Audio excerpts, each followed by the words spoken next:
Hello and welcome to the Dripping Hartnell Podcast. I am joined this time by, that was not a sentence, but you know what I'm trying to say, Aidan O'Connor. Hello. Connor Chadwick. That is my name. Hello. And Jimi Wolfe. Hello. I am Louise. So this time we listened to Snakedance Parts 3 and 4. Oh. Yes. Fun times. Indeed. So, Snakedance, as we know, is a continuation from Kinder. And it stars 5 and Nissa. So what do we think of parts 3 and 4, my dudes? I enjoyed it, but I'll be honest, I'm still none the wiser as to what was actually going on. It was definitely a much more smaller. Well, when I say smaller scale, I mean like Self-contained. It was self-contained. Like basically, things continued to happen, and you kind of felt like you could have been in the first part or two for a lot of it until the big finale, because it was allowed to take its time. I think Obviously, I can't reference the first one, Kinder, to this properly because I haven't seen Kinder, so I don't exactly know if Kinder went all out or not. You know? Yeah. I really think, like, comparing it to Kinder, I feel like Snakedance is a lot more of a essentially Doctor and Nissa story. Like, you know, the last one would be more centered around Tegan because of, you know, obviously the Mara's, you know, influence over her and stuff. In this one, I feel like she goes a bit more to the side, and it's more the Doctor and Nissa being proactive. I mean, at the end, the Doctor is literally there, like, right, I gotta focus, gotta focus.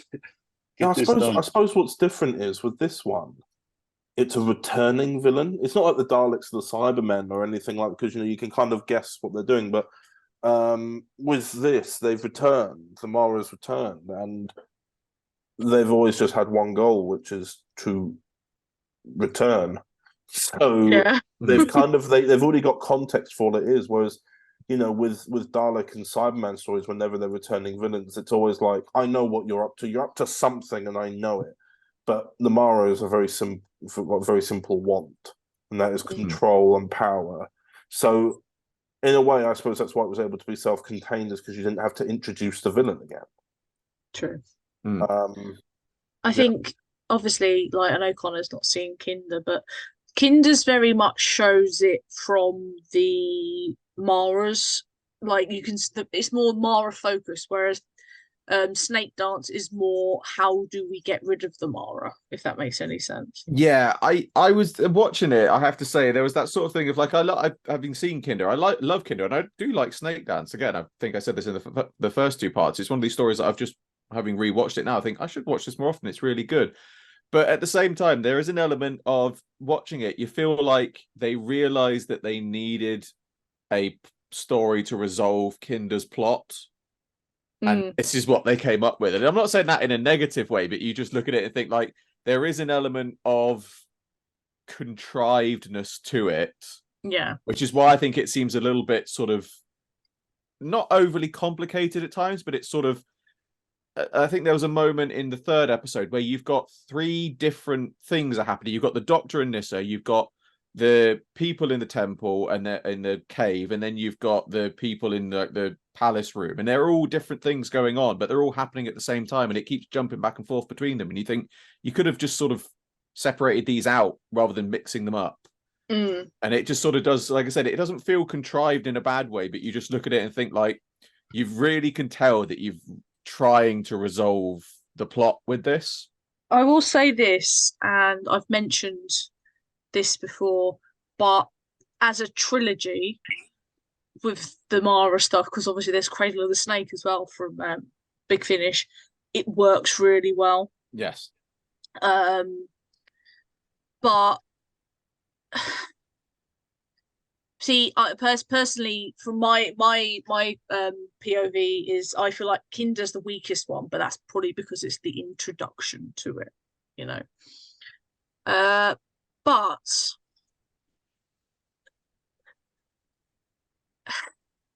can we talk about the prison set? Yes, that's again minimal work done on it, but it kind of proves that less is more.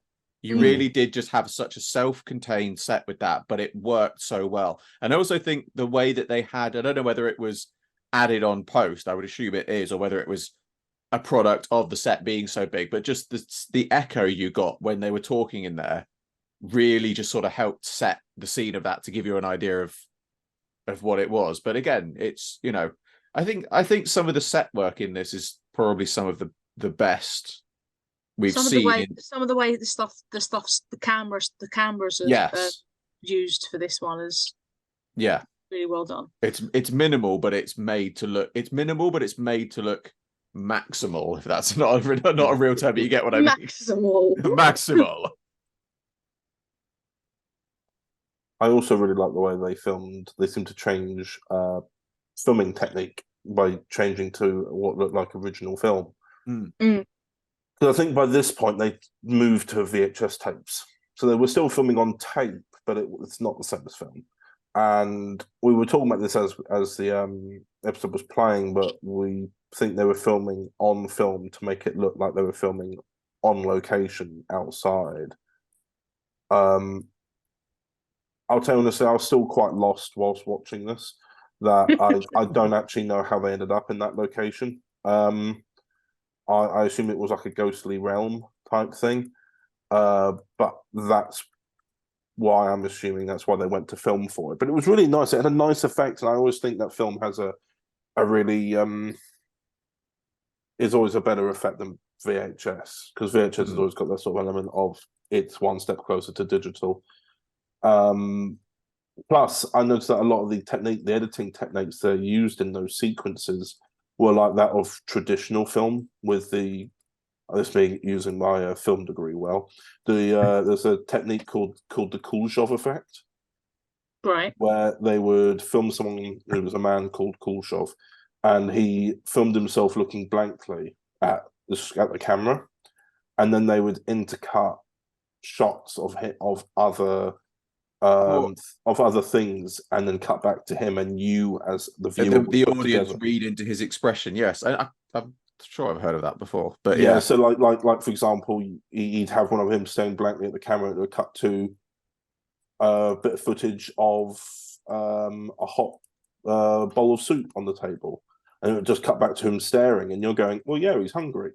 Although then it would cut to a baby in a cot and looking back, and you're, oh, he's looking fondly. He's not. It's the same footage, but they used a lot of that when it came to, for example, the use of the prop snakes, the use of the telepathy. It just seemed like for that little bit they kind of changed their whole technique of what they were doing to really make it look different and have a different vibe, and that made my university degree very happy. The thing is, as you said, literally as you're saying that, I remember when we were watching it, when they were doing the bit between the old man and Peter, and they kept cutting back to Peter, and I was like, I'm sure they're using the same footage of him. They probably were. They probably actually were. So yeah, Nissa's skirt was moving the same way every shot. But it works really well. It really does make a big difference having it done on film, I think. But yet somehow as the scene went along, everyone thought Peter looked more concerned. Yeah, true. And yet it's the same bit of footage. It's just because of the dialogue being presented to you via sound. I do love the bit with the snake, when it's flickering between Janet and the snake. Yeah, and then it's just like the I editor. don't know why. I don't understand the concept of her kind of being inside the snake's mouth. That went beyond me. But but when I'm assuming she was meant. It's meant like they're meant to be one and the same kind of thing. Was she becoming the snake? Tegan the snake. Or was either the Mara speaking through her, so thus visually they I think I would say it's kind of like they are separate entities, but the snake is the body, Tegan is the mind. Body of the Mara, mind of the Mara. Think of it like the beast in Satan Pit type stuff. Yes. I mean, that's a good analogy. If I can give a recent analogy, you can look at the recent Spider-Man game. Not to spoil anything, but when there's certain moments where Venom is in the game, it's sort of like where sort of the symbiote takes more of the driver's seat rather than the host, but the host is obviously still the one. The body is still, being used. I suppose, yeah, like Venom in Spider-Man is actually quite a good analogy for being taken over. It's still you, but it's like the worst traits of you have been amplified. And it was weird as well because as an overall four-parter, Tegan disappears very early on. Yeah. I think she's mostly with them in part one, which is understandable, but then she walks off and she barely spends any time with them. She's most of the time in a cave with a random sweaty man holding a snake in his hand. Hang on, I've just realised what I've said out loud. Never mind. Yes, you didn't think that through before you said it. Yeah. Sweaty man. Sweaty man holding a snake in her hand. Yeah, the 80s hit different. Oh yeah. I do feel we mentioned about the young lad with the curly hair. Cheekbones man. Cheekbones man. I would have loved to have seen him as a companion. I think he would have worked nicely. He was intuitive like a companion, wasn't he? But I think that's what's nice as well, because I wouldn't be surprised if in some shape or form, I mean, those were kind of like that might have been the test for Turlo. Maybe. Because obviously this is the same season that Five Doctors happening, and literally the next episode is the Turlo intro. Yeah, I wouldn't be surprised if they put 5 Nyssa and a male companion style thing there to see could that dynamic work, and but that's what either that or this was supposed to be after Mordred Undead, and they'd written Turlo into it, but then they decided to swap things around, and then they just used a random dude. I don't know. Either way, it's nice to speculate, and I like to think that it works as a test, but also, so like you say, simultaneously, it worked either way. Swap and change sort of thing. Yeah. The other thing that has just occurred to me with it as well, though, is again, I know that obviously, as you said, Abby, Big Finish sort of finished it off with a trilogy. I've listened to that story. I don't remember a huge amount of it, but it's just occurred to me how it's very good. That's all you need to know. But I don't know if the follow-up to this to Snakedance is followed up in that story, but what I mean more is you realize this ends with everybody sort of released from the influence of the snake, and that's it. We don't find out what happens to it. We don't find out the consequences of everything that's happened. We don't find out what's happened to anything. And you just said very 80s though, isn't it? A lot of the 80s who did that. But it's just when you mentioned about this young guy saying, "Oh, he would have been a really good companion." He definitely would. But it's like, yeah. So what happened to him? What happened to them all? Actually, I feel like this is one of those stories, like we were saying just now about with Kinder. If you know, you know. Yeah. But also, like, they didn't do much introduction to say what the Mara was in this either, which is why I've been left mostly clueless. So as a result, when the Mara was defeated, you're like, yeah, that villain that is gone now, and you're like, oh, Or is it? But you don't need to have anything where the companion goes, so what was it really, Doctor? Because they already know. It's so recent for them. They just go, oh, thank God it's gone again. That's what I mean. I'm surprised they didn't even just do something like, if they're not necessarily talking about the Mara, but they're saying, "Oh, those people are going to be all right, Doctor," and actually just, I'd like to know what happened to the people. I get the Mara's gone. What happened to everyone else? I like to think a nice plot twist would be the companions going, "Are those people going to be all right, Doctor?" And he just goes, "No, no, they're dead. They died. Come on, let's go." They died, so they're all dead. They unfortunately connected to the Mara before we could stop it, and now they've all died. So time to go." Time to go. Notice as well that whilst she's having that emotional moment, it's only her and the Doctor. Like, nobody else is in shot. So I really like that scene though, because it's not very often you see that interaction between Five and. No, true. It just supports my theory that everybody died. That's all. And it would be a good prelude in a way to her leaving in Revelation as well. Actually, I suppose. Too much death. Oh, look at that. But I have to say, on that note of saying that sharing scenes with companions, there was that brilliant bit when they're coming out of the desert, and you have that really brief moment, but really good moment where Nyssa is actually pissed off with the Doctor. Yeah, and he goes to pick her up, and she's like, "I could have done that myself." But it's like it comes out of nowhere because you don't normally have that dynamic between them. But you look at it and think like, she should have been like that to him more. I get Tegan has those moments with him, but you think but the thing is, it's like the classic thing of, Tegan is the mouth on legs. It's kind of like you expect her to be a bit gobby. But if you had Nyssa acting to the Doctor more like that, you get the feeling that the Doctor would turn around and go, "Oh, I'm in trouble now." Yeah. No, they only done that because obviously she leaves the story after the next story. So 2 stories time. And they only did that to show that she had a bit more self-confidence and she wanted to be her own individual person, and just to show how much her character had grown and changed. But they couldn't obviously make it a massive storyline, so they just put like little quick bits scene in. Yeah. They were like, "Oh, we need to give her character stuff." Shit. Yeah, basically. How do we make Nyssa older? Oh no, stroppy. Yeah, that'll do. I mean, she is how old is Nyssa supposed to be? Well, she was 18 when she got picked up. So just stroppy teenager. Basically. Traken teenager, the worst. Yes, Nyssa. Why are you so mad at me right now? Why are you so I wonder. Here's a list. All the horrible things you've done. Yes. Right. My father. You don't seem to remember this point. Well, I was a man with a scarf back then. So, overall, what do we think of Snake Boogie? Snake Boogie. Boogie. Snake Boogaloo. A fun self-contained story, easy to follow, because bear in mind that obviously we've left it. How long have we left it? Like a month since because we record these every 2 weeks. Yeah. So we have left it a month, but it was a nice self-contained story that you didn't really need, even though you have like the same 1 minute that plays from the previously. It caught us all up again, I feel, quite adequately. So it was a nice self-contained story, not massively bombastic with explosions and everything. Really nice set pieces. Overall, a really nice, like I said, nice self-contained story. Was it nice? Yeah.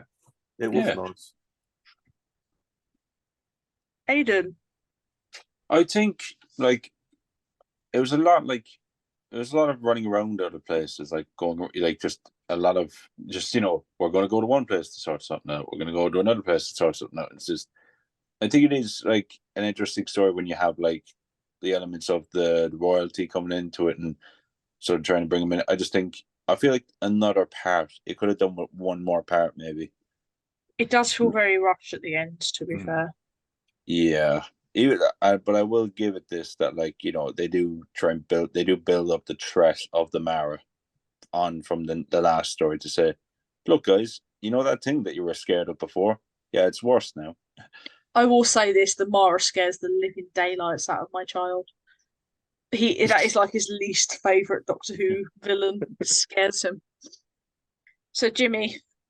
Well, I'm just thinking about. I will say it's a good, fun story. It's a good one to watch. As I said, you do need a little bit of exposition to know who and what the Mara is. It does sort of slightly run out. However, at the time we are recording this, yesterday, possibly the day before, they announced the Tales from the TARDIS for the 60th, and obviously with the Fifth Doctor and Tegan, they're doing Earthshock. Now, assuming that these are omnibus kind of retellings, I think that they have missed a bit of a trick by not doing Kinder and Snakedance all in one.